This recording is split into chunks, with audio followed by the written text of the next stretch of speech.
In all its forms, water is an essential resource upon which human survival depends, and Nigeria is endowed with this essential resource estimated at 319.2 billion cubic meters of surface and groundwater.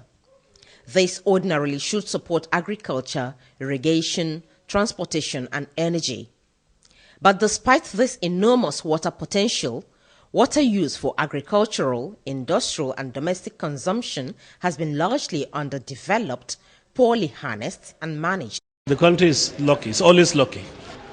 It has in its sleeve about 320 billion cubic meters of water, though not evenly distributed, which should be more than enough for the people to use, both the underground and the surface water.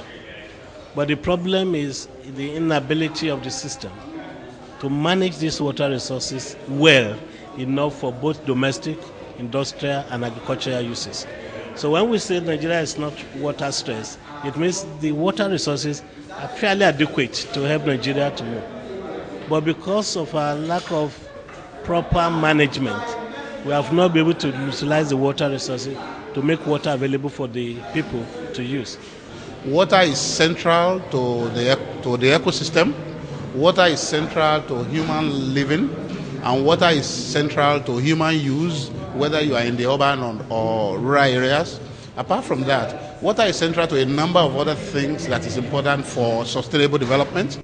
Statistics from Trend Analysis of Nigerian water supply coverage from 1990 to 2006 revealed a decline in total coverage, which, if unchecked, could result in total coverage of 50.2% in 2015 and 42% by 2020, far from the 75% and 100% of the Millennium Development Goals and Vision 2020 targets.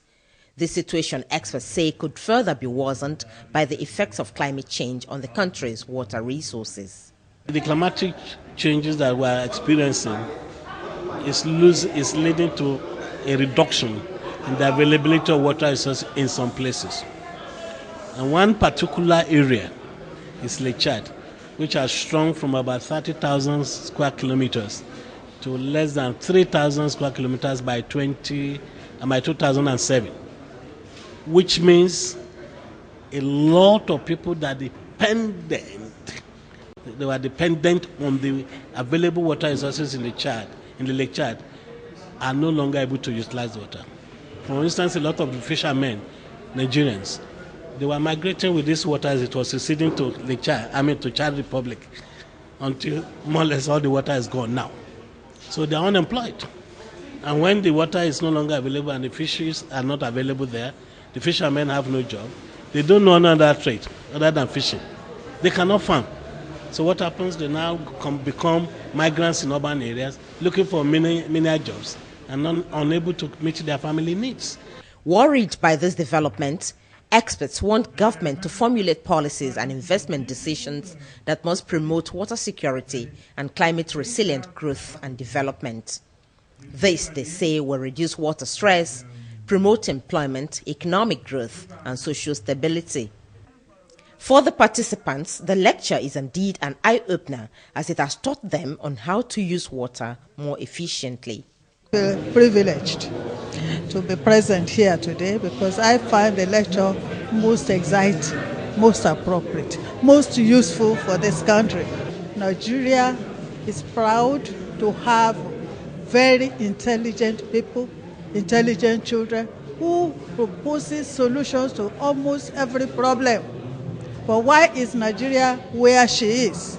Poor nation. We have no reason at all in the whole world to belong to that category of poor nation, because the Lord Almighty has endowed us with everything that a nation may want to have. What I have for this nation is for our government, please, to make use of what we have.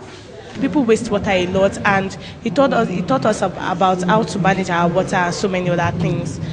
I used to waste water a lot because we have enough water. But with me coming here, I learned a lot how to manage and to save water for future use. The Chief S.L. Edu Memorial Lecture, the 12th in the series, has as its theme climate-resilient water resources management for poverty reduction in Nigeria.